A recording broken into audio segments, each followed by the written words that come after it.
Noong unang panahon, mayroong dalawang gagambang magkapatid. Ito ay si Gagambang Matakaw at si Gagambang Maalaga.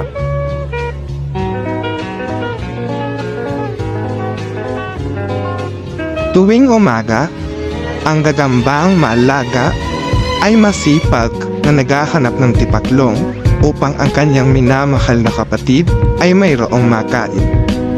Parati namang kontento ang matakaw na gagamba sa ibinibigay na pagkain ng kanyang kuya. Kaya naman, inaya niya ang kanyang kuya na pumunta sa isang puno upang mapasalamatan niya ito at magkaroon sila ng oras na sila'y magkasama. Ito naman si Marinel. Batang matalino at hilig niya ang panghuli ng gagamba.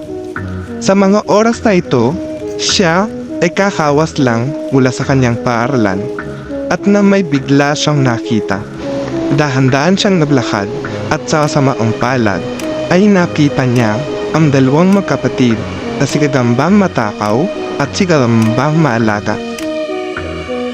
Binaba niya ang kanyang bag, tahimik at dahan-dahan niyang hinuli ang dalawang magkapatid na gagamba.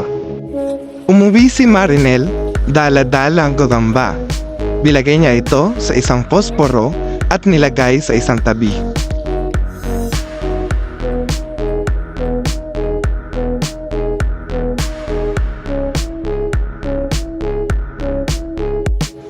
Tatlong araw sa loob ng posporo ang magkapatid.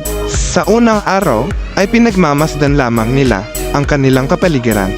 Sa ikalawang araw naman ay kapansin-pansin na ang matakaw na gagamba ay nakakaranas na ng gutom. Pagsapit ng ikatlong araw, napansin ng kuyang gagamba na ang kaniyang kapatid ay nawawala na sa sarili.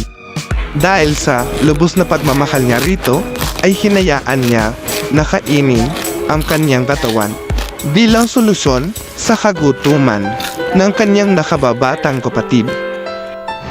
Nakakalungkot kung iisipin na ang buong paghihirap ng magkapatid ay ating nasaksihan sa loob ng posporo lamang.